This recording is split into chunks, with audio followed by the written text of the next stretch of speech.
লেজা ভর্তা বেসিক্যালি বাংলাদেশের একটা ট্রেডিশনাল ফুড, কিন্তু এখন আমরা আমাদের এই দেশেও খুব প্রচলন হয়েছে। তো অনেকেই কিভাবে প্রপারলি রান্না করতে হয় সেটা জানে না। তো আমাদের এই রেসিপি দেখলে কিন্তু প্রপারলি কিভাবে বানাতে হয় সেটা কিন্তু আমরা দেখিয়েছি।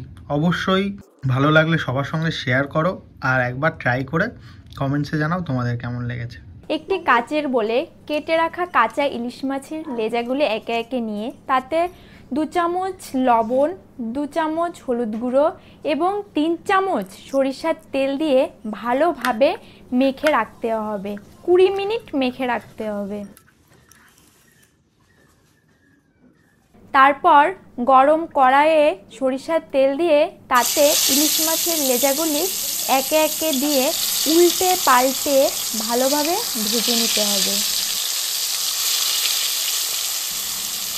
এই লেজা ভাজার সময় গ্যাসের ফ্লেম মিডিয়াম আঁচে রাখতে হবে, তাহলে লেজার ভেতরটা খুব সুন্দরভাবে ভাজা হবে। খুব কড়া করে ভাজা যাবে না।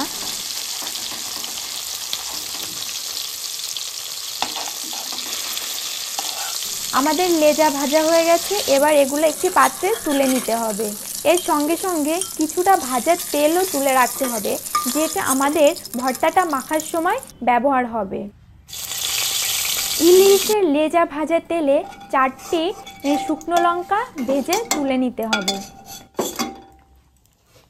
তারপর একটি বড় সাইজের ছাড়িয়ে রাখা রসুন ভালোভাবে ভেজে নিতে হবে। রসুন ভাজার সময় লক্ষ্য রাখতে হবে রসুনটা যেন ভালোভাবে সেদ্ধ হয়।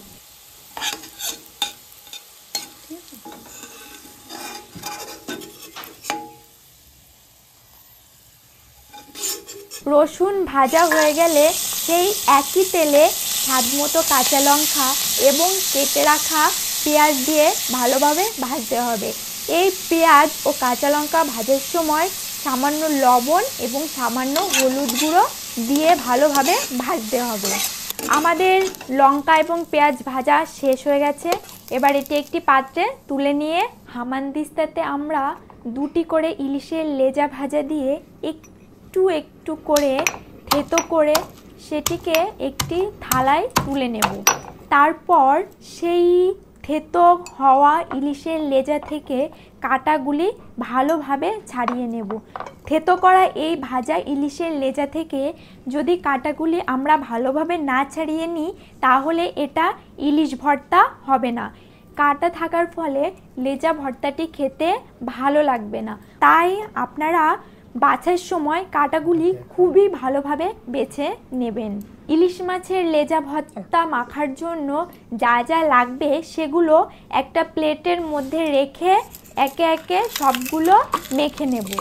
প্রথমেই সামান্য লবণ দিয়ে ভেজে রাখা শুকনো লঙ্কাগুলো ভেঙে নিতে হবে। তারপর ভেজে রাখা রসুনগুলো হাত দিয়ে ভালোভাবে মেখে নিতে হবে।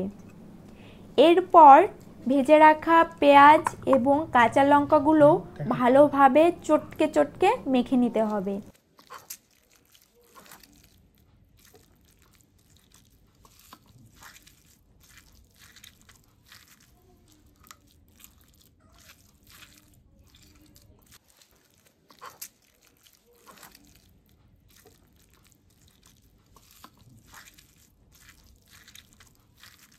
আমাদের এই উপকরণগুলো আলাদা আলাদা করে মাখা হয়ে গেছে। এবার একসঙ্গে মাখতে হবে আমাদের ভেজে রাখা এই ইলিশ মাছের লেজা দিয়ে। এই একসঙ্গে মাখা করার সময় আমরা যে ইলিশ মাছের লেজা ভাজার তেলটি তুলে রেখেছিলাম সেই তেলটি অবশ্যই দিতে হবে। এই তেলটি দিতে ভুলবেন না, তাহলে কিন্তু এই ভর্তার টেস্টটা আপনারা সঠিকভাবে পাবেন না। এই ভাজা তেলটা দেওয়ার ফলে এই ভর্তার টেস্টটা দ্বিগুণ বেড়ে যায়। যত ভালোভাবে আপনারা এই ভর্তাটি মাখবেন তত ভালো স্বাদ পাবেন। তো এই হচ্ছে ইলিশ মাছের লেজা ভর্তা। কিভাবে তৈরি করতে হয় সেটা তোমাদের দেখালাম।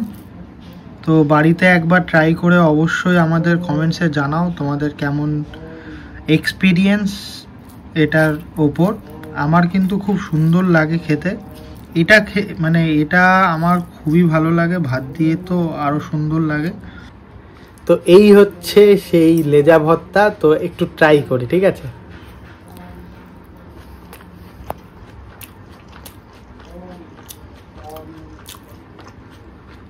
দুর্দান্ত টেস্ট। তোমরা কিন্তু খেয়ে অবশ্যই জানাও তোমাদের কেমন লেগেছে।